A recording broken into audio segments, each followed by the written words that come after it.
Hi, and welcome back to Smart String Teacher and this series on how to troubleshoot and fix string technique problems skillfully and quickly. So in the first video, we talked about how we can be misled and waste our time trying to fix things a certain way.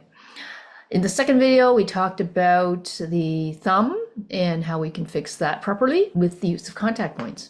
In this video, I'm just going to show you quickly how to fix a problem that probably is the bane of our existence, which is, what's the one that bugs you the most?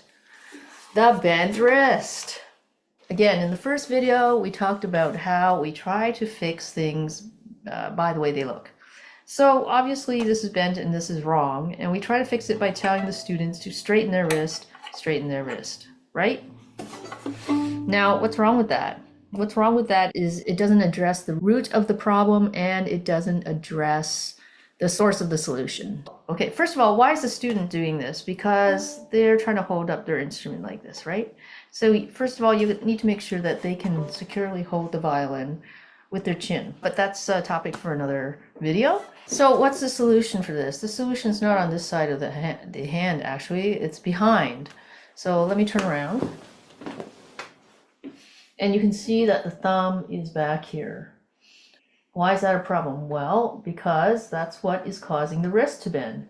So how do you fix this? All you have to do is ask the student to straighten their thumb so that it's pointing up instead of backwards. You see that? So because our thumb is connected to our wrist, it actually affects how the wrist is functioning. So if you're only telling the student to straighten their wrist and they're not straightening their thumb, they're not going to be able to do that consistently.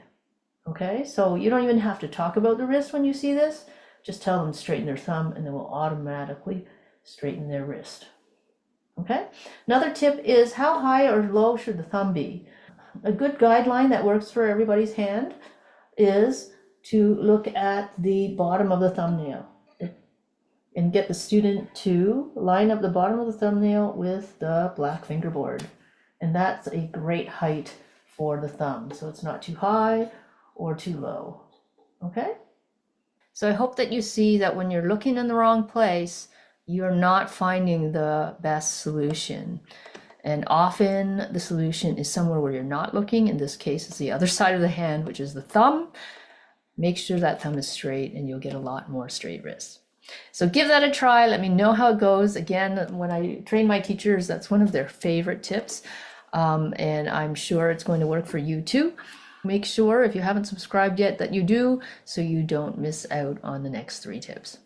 Have a great week of teaching. We'll see you in the next video.